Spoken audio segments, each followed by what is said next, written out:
file for you. We are learning that Judge Nelson will allow some lesser charges to be introduced in the instructions to the jury. This is a very big development, and it is not what the defense wanted.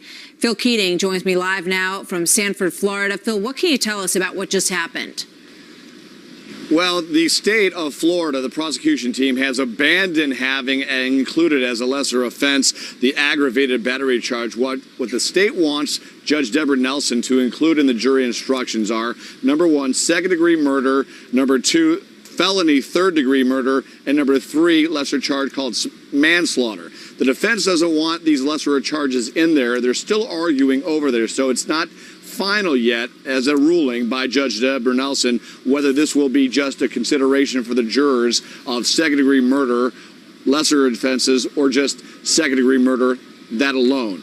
Defense attorney for Zimmerman, Don West, just spoke moments ago saying they believe the state charged George Zimmerman with second-degree murder and that they should either prove that beyond a reasonable doubt or George Zimmerman is not guilty. So they don't want any of these lesser offenses in there, because even if the jury convicts George Zimmerman of, say, manslaughter or felony third-degree murder, he can still serve up to 15 years in a Florida prison.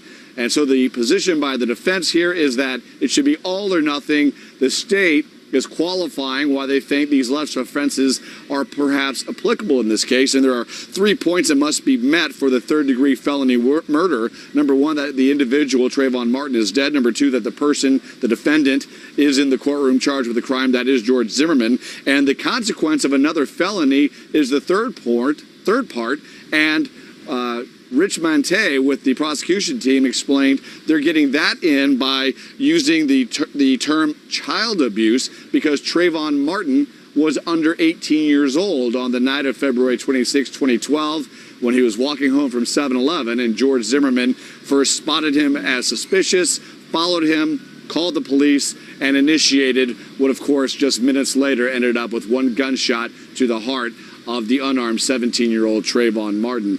So the attorneys right now inside still trying to iron out their persuasive arguments one way or another, whether the judge will then grant these two lesser offenses that the state wants, that being third-degree felony murder and manslaughter. So that ruling should come down here in quick order, Martha. All right, Phil, so that's a clarification. So they are still deciding, and the jury's not in the room right now. This is the process of the judge and the two sides arguing over what instructions will be given to the jury. Let's bring in Greg and ask you, Greg, in terms of these charges.